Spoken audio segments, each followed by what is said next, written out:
Bienvenidos, queridos amigos y hermanos. Es un gusto estar con ustedes en este momento. Hoy vamos a tocar un tema un poco sensible, pero también liberador, lo veremos al final. Y vamos a comenzar con la premisa, o sea, el título del tema es La Biblia no es la palabra de Dios, Jesús sí lo es. Y quiero que me acompañen los que tengan Biblia, yo lo voy a leer de aquí, de la pantalla. En el texto que se usa comúnmente para fundamentar de que la Biblia es la palabra de Dios. Y es Salmo 119, 105, y dice así: Lámpara es a mis pies tu palabra y una luz en mi camino. Este texto se usa tradicionalmente para decir de que el salmista está hablando de la Biblia, para fundamentar que la Biblia es la palabra de Dios. Sin embargo, ni en hebreo ni en griego, o sea, hablando en el Nuevo Testamento, cuando se toca la palabra de Dios, o el verso, o el verbo palabra, vale la redundancia, está hablando de la Biblia. Primeramente porque la Biblia, como tal, los 66 libros, o en la Biblia católica 74, si no me equivoco, no se había creado. Primero. Y lo segundo es porque el salmista está hablando de algo muy importante acerca de Dios. Si nosotros lo leemos de esta manera, a simple vista parece que dijera la palabra que es la Biblia. ¿Y por qué se le catalogó o se le etiquetó a la Biblia, que además es un conjunto de libros, no es solamente un libro, con respecto a con el tema, o sea, el nombre, la palabra de Dios? Bueno, vamos a descubrirlo en esta presentación. Cuando hablamos de la Biblia, muchas veces se habla mucho de solemnidad, que hay que tener cuidado en no hablar mal de la Biblia o del libro y demás, cuando realmente no es todo no tiene ningún problema que lo hagamos. Es un simple libro, obviamente, fue escrito por hombres que tenían inspiración, y otras cosas que no fueron inspiradas, no hemos dado cuenta, y en el canal hemos hablado un poco de eso. Pero vamos a citar algo interesante. Cuando en el Nuevo Testamento se cita a la palabra, vamos a leer Juan 1:1, la traducción tradicional, que es la Reina Valera. En el principio era el verbo, y el verbo era con Dios, y el verbo era Dios. Ahí está. Dice, escrito está, podría decirme algún hermano, ahí dice verbo, que Jesús es el verbo de Dios. Otras personas han argumentado y me han dejado en un comentario, en un video, de que la palabra activa es verbo. Sin embargo, eso es desconocer el contexto histórico y en qué estaba pensando Juan el apóstol cuando habló de la palabra logos, que la palabra griega para logos no es verbo. De hecho, la palabra verbo, si uno la traduce al español correctamente, es el rima, no tiene nada que ver. De hecho, la palabra verbo en griego es lexi, viene del griego léxico, que tiene que ver el diccionario, es rima o conjunción, pero no es palabra por sí. La palabra logos significa palabra, voz y mensaje. La palabra logos quiere decir eso. Esos son los significados, y la traducción correcta debería decir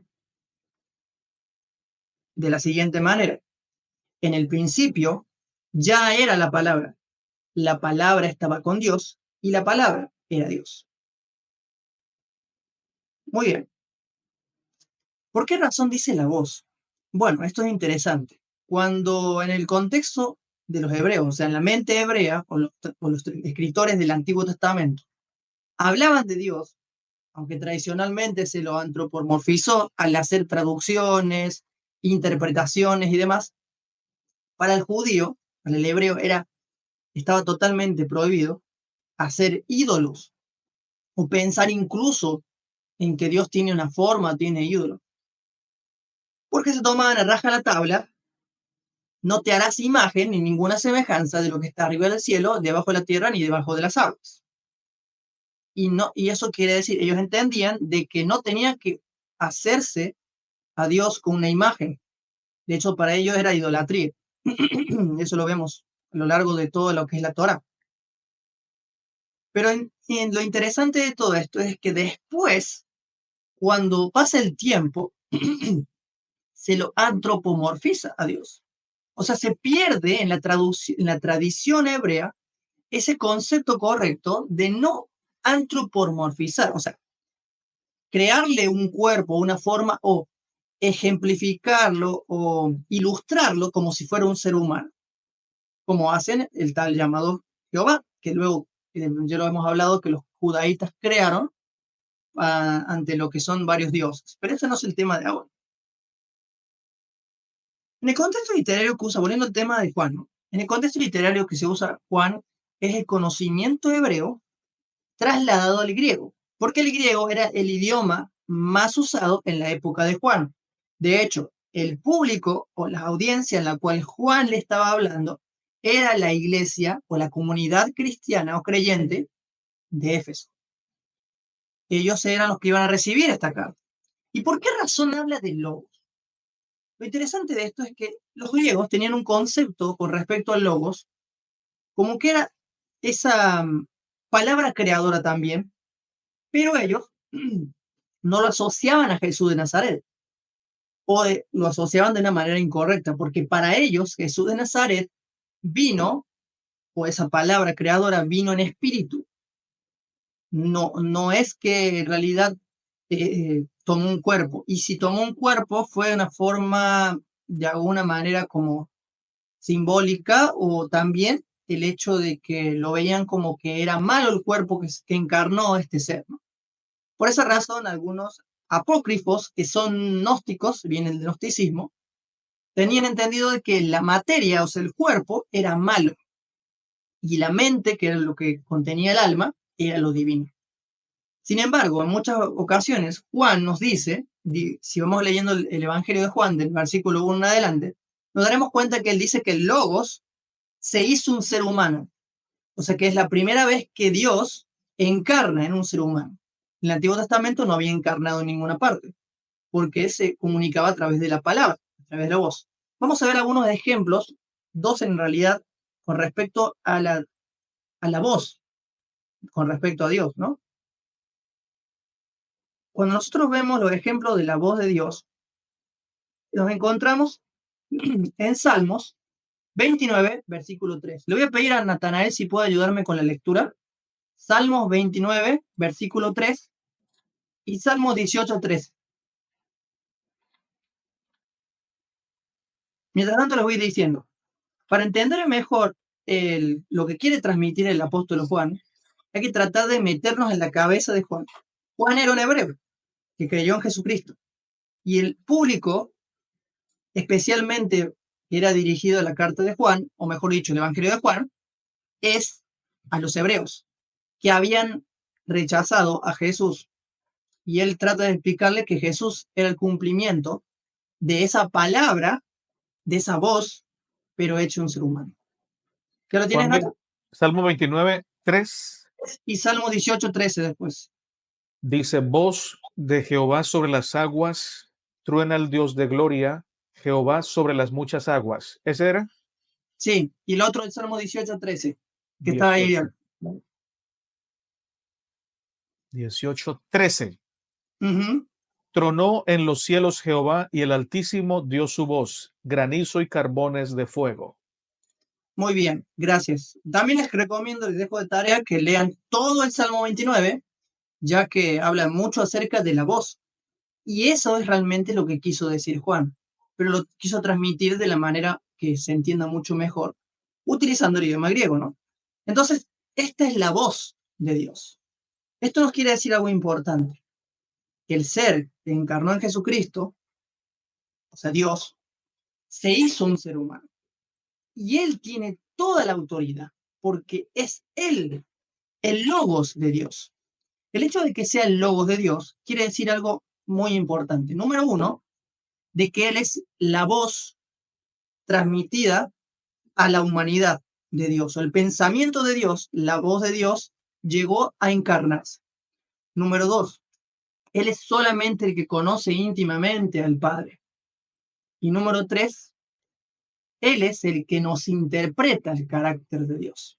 Por esa razón, el autor de Hebreos nos dice que Jesús, en Hebreos 1:3, es el carácter de Dios. O sea, el carácter de Dios. Podemos decirlo de una manera un poco que se entienda, es la copia idéntica. Jesús es la copia idéntica del Padre. Si podemos hablar en palabras humanas, ¿no? Ahora hay algo muy interesante, queridos amigos y hermanos.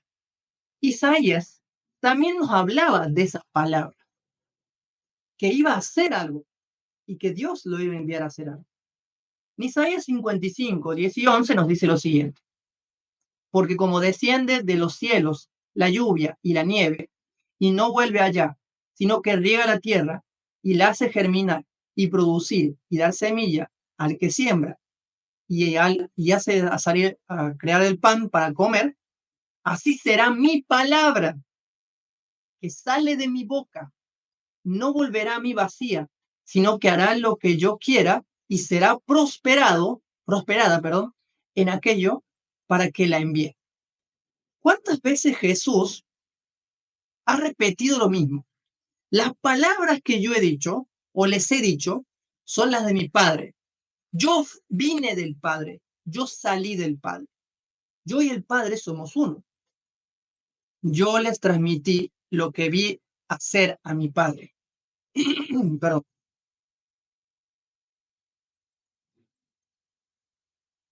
Muy bien.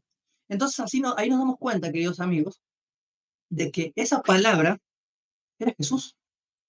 Jesucristo es la palabra de Dios. Y si sabemos un poco más con respecto a Juan, hay algo más interesante. Juan, cuando nos introduce al concepto del logos, nos conduce al mismo Génesis. Esto es un detalle más importante. En Génesis 1:1 dice: en el principio creó Dios los cielos y la tierra. Sin embargo, la traducción correcta debe decir así: en el principio Dios, y luego creó. ¿Por qué? Porque para el hebreo, antes de Dios no había nada. O sea, siempre estuvo Dios, fue la preeminencia de Dios. Entonces ahí nos está diciendo también Juan, allí nos dice Juan, de que Jesucristo es el creador de todo lo que existe. No solamente los seres humanos, el planeta Tierra, sino todo. El agente creador, el logos en acción, la palabra en acción. Y bueno, entonces lo interesante de esto es que muchas veces hemos confundido la palabra de Dios con un libro cuando realmente era una persona, cuando se trataba realmente de la relación de una persona con nosotros. Eso quiere decir que Génesis 1:1 nos habla de Jesucristo creando todo y a todos. Jesús es Dios tomando un cuerpo humano. La primera vez que Dios toma un cuerpo humano es en Jesús de Nazaret. Bien, entonces, teniendo en cuenta eso, nos pueden venir las siguientes preguntas. Antes de eso, podemos decir lo siguiente.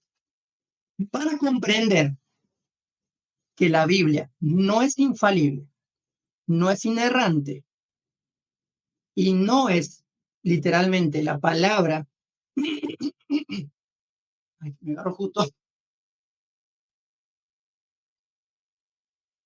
no es la palabra de Dios categóricamente como se nos ha enseñado, tenemos que entender cómo se creó la Biblia o los procesos que pasó. Y esto es lo que vamos a ver ahora. Para comprender que la Biblia, ya lo dije, lo necesario para comprenderla es lo siguiente. Nos vienen las primeras preguntas. ¿Cómo y quiénes, cuándo y quiénes agruparon el canon de la Biblia hebrea? La siguiente pregunta que vamos a responder también. ¿Cómo fue evolucionando a lo largo de los siglos la agrupación de los libros y escritos hebreos, arameos y griegos?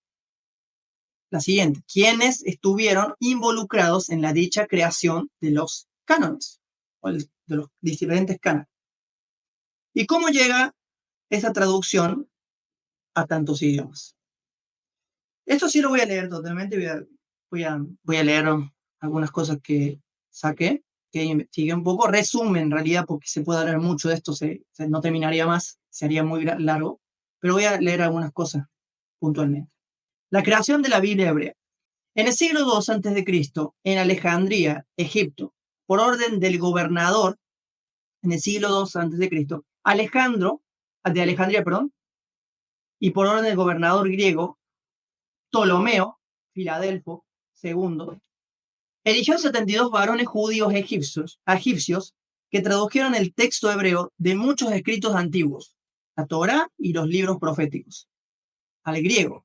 Esta compilación de libros se llamó la llamada Septuaginta, o también la creación de los 70 que escribieron y que participaron en la traducción de esa Biblia. El proceso de la traducción de este canon fue de 2 siglos, de los años 280 al 110 antes de Cristo. Este es el primer, podemos decir, protocanon de la Biblia hebrea. ¿Y qué pasó después? Lo curioso es que estos traductores eran de épocas diferentes y ninguno de ellos se conocía uno del otro. Pero lo más absurdo es que los eruditos hebreos modernos dicen que esa es una pésima traducción. O sea, los rabinos más experimentados dicen que es una mala traducción de los textos originales, ya que deforman su verdadero significado. Avanzando en la historia, en el año 80 al 90 después de Cristo, ya eso, en el siglo I, un grupo de líderes de la religión judía en el concilio de Ñamnia, así se dice, formaron un segundo canon, y este es el segundo canon de la Biblia hebrea, o sea, el Antiguo Testamento. Segundo canon hebreo titulado el Tanaj. En ese canon se retiraron intencionalmente, ¿qué cosa? En ese canon se retiraron intencionalmente los escritos que hablaban de las enseñanzas de Jesús de Nazaret y de las profecías que apuntaban a Jesús de Nazaret. Miren cómo habían rechazado tanto al Señor Jesús. Relacionadas con él, además, se negó y rechazó y algunos libros del primer canon de la Septuaginta, como los siguientes libros que va a mencionar que no están en el segundo canon de la Biblia hebrea, como por ejemplo Tobías, Judith, Sabiduría, Eclesiástico, Baruch, Macabeos, adicionales del libro de Esther y adicionales del libro de Daniel. Esos libros fueron llamados los deuterocanónicos. Para los judíos modernos, la Tanaj o el Tanaj o segundo canon es el oficial y primer canon de la religión judía o protocanon judío. Ese fue el primer protocanon de lo que es la Biblia hebrea. Y nos damos cuenta, lo interesante es que se quería erradicar las enseñanzas sobre Jesús y las profecías que hablaban sobre Jesús de Nazaret. Imagínense los odios que le tenían, porque él vino realmente a derribar los sistemas del mundo de su época, y por esa razón es que terminaron matando. A pesar de que él nos demostró su amor al tomar el lugar en la cruz.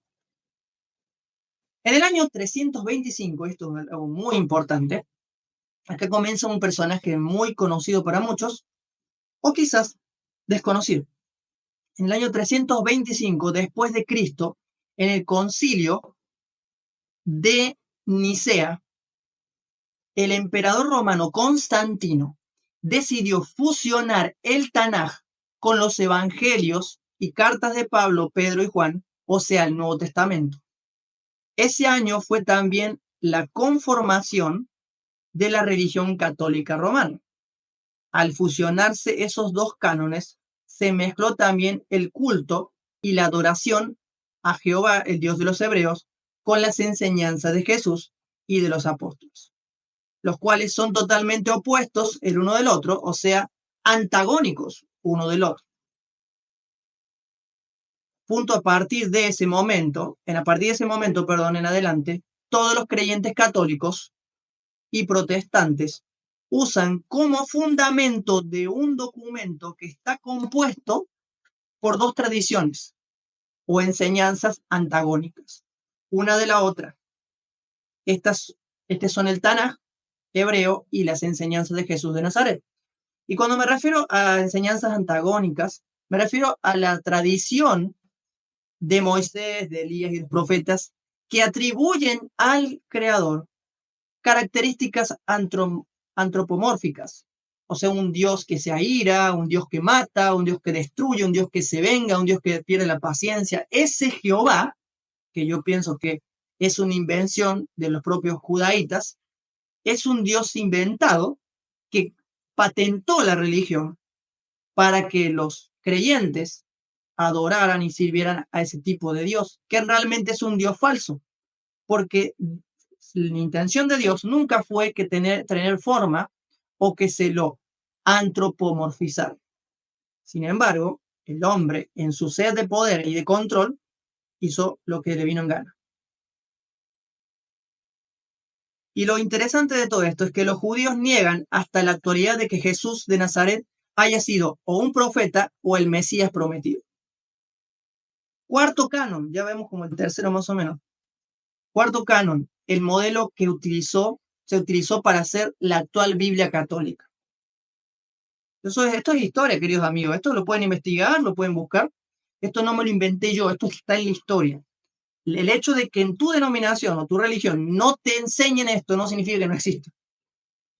En el año 382 después de Cristo, en el Concilio de Roma, el Papa Dámaso primero expidió un decreto conocido como el Decreto de Dámaso.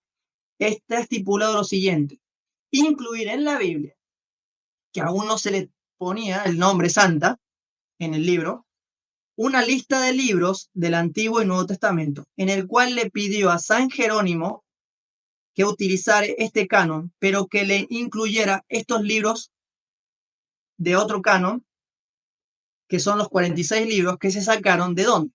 De la Septuaginta. Esos son los libros demás que tienen la Iglesia Católica en sus Biblias. El Antiguo Testamento de 46 libros tomados de la Biblia, la Septuaginta, los cuales no se habían incluido en el canon anterior. O sea que se utilizó después en el futuro un canon rechazado por la tradición hebrea, rechazado por la religión judía, rechazado por los que tenían la autoridad máxima, supuestamente, y se mezcló con una traducción aparentemente mala, o una destructiva, como le querían decir, ¿no? O abominable, como le decían también. Los libros prohibidos, o llamados comúnmente apócrifos, que son los deuterocanónicos. Por esas razones que la Biblia protestante se diferencia de la Biblia católica. Y la Biblia protestante dice que la Biblia católica es satánica, por el hecho de tener esos libros deuterocanónicos. No lo dicen a viva voz, pero lo dan a entender. Aunque en algunas denominaciones usan la Biblia católica en algunos versículos que les conviene, ¿no? Pero eso es otro tema. Bueno, ¿dónde me quedé? Esto sería una nueva traducción que ayudaría a acabar con las diferencias que había con la Biblia que circulaba en Occidente, la llamada Vetus Latina. Esta versión se tradujo del griego al latín y se le llamó Vulgata Editio. Esta traducción no se hizo del hebreo arameo traducido al latín, sino de una traducción griega adulterada al idioma latín. O sea, ya vemos a tanto manoseo ahí. Ya no podemos decir que esto bajó del cielo, que la Biblia bajó del cielo. No, eso es un pensamiento fantasioso. Sigo. Jerónimo, al terminar de agrupar estos libros, o sea, la Vulgata Editio, en definitiva, esta nueva versión de la Biblia expresó lo siguiente: esta Vulgata, escuche bien, esta Vulgata es más sencilla de entender que las versiones anteriores. Y por último, se produjo un último canon en el siglo XIII después de Cristo. Esta vez fue ordenada por el rey católico Alfonso el Sabio. Esta revisión de la Biblia incluye muchas lecturas que no se admitieron en ningún manuscrito antiguo. O sea que ya no sé cuántos canon vamos, ya varios canon, varias ediciones, varias manipulaciones, podremos decirle, y varios manoseos. Esta vez fue ordenado por el antiguo de la Vulgata. Bien, acá nos dice que Alfonso el Sabio, esta revisión de la Biblia, incluye muchas lecturas que no se admitieron en ningún manuscrito antiguo de la Vulgata, predominado y permitido en la creación de la Vulgata oficial, versión latina oficial. publicada por la Santa Sede. Esta última Biblia la publicó la Santa Sede, que es luego de allí salen los jesuitas. Publicada por la Santa Sede, utilizada en un rito romano católico contemporáneo. De esta última que estoy hablando, traducción, saldrían en el futuro todas las traducciones actuales que utilizamos en nuestras iglesias y en nuestros hogares. Y eso se refiere a las traducciones hasta el año 2000, 2002 más o menos. Luego, después salieron otras traducciones más actuales que quitaron muchos textos que no estaban en los manuscritos, de las copias de los manuscritos, que son la NBI, la NTV, la Dios habla hoy, y son Biblias que para el cristiano fundamentalista son Biblias corruptas.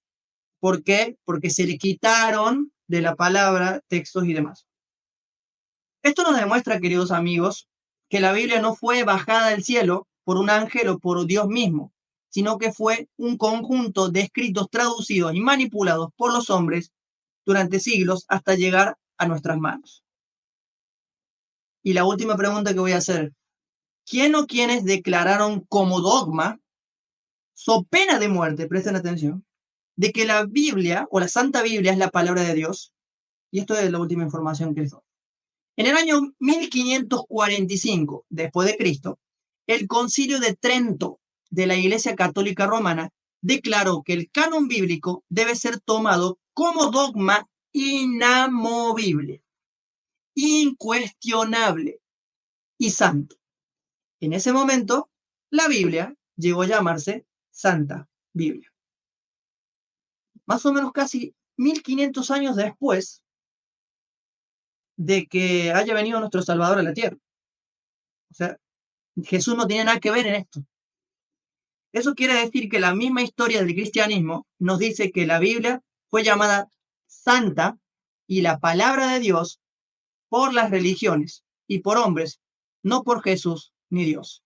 Esto debe llevarnos a reflexionar lo siguiente: la Biblia no es sagrada, ni santa, ni infalible, y sobre todo, la Biblia no es la palabra de Dios, porque Jesucristo es la verdadera palabra de Dios, por ser la voz del Padre y la encarnación de la voz de Dios. Y termino con lo siguiente. Conclusión. Apocalipsis es la revelación de Jesucristo y nos dice que Él es la palabra de Dios. En Apocalipsis 19:13 nos dice lo siguiente: viste un manto empapado en sangre, y su nombre es la palabra de Dios. Y para terminar totalmente con la presentación, voy a citar Salmos 119, 105. Lámpara es a mis pies tu palabra y una luz en mi camino. La luz de Cristo es reflejada a través de la cruz, y esa luz nos ilumina en nuestro camino para conocer el carácter de Papá Dios en la Biblia. Este es el mensaje oculto en Salmos 119, 105, que solamente se puede entender no viendo a la Biblia como una guía para la vida, sino más bien como una brújula que nos conduce a Jesús, el verdadero guía para la vida y la verdadera palabra. Queridos amigos, queridos hermanos, es mi deseo de que podamos dejar de idolatrar a un libro y seguir teniendo una mejor relación con Cristo Jesús, la verdadera palabra de Dios. El autor de Hebreos, que ahora dudo que haya sido Pablo, aunque es una mezcla entre Pablo y Priscila, pero bueno, nos habla de que Jesús es lo importante. El seguidor o el discípulo de Jesús debe seguir sus enseñanzas. Y si quiere leer el Antiguo Testamento, es libre de hacerlo. Yo prefiero no leerlo totalmente. Yo ahora estoy hablando de la serie de los mitos, porque necesariamente necesitamos, como creyentes de mente abierta y pensadores, entender que en la Biblia hay mitos, más de 100 mitos. Pero podemos saber esto, y eso construye mejor nuestra fe, hace una fe más inteligente. No hace una fe ciega, una fe irracional, sino una fe inteligente. Jesús nos llamó a ser pensadores. Jesús nos invitó a ser pensadores, a no ser dogmáticos y a no ser fanáticos.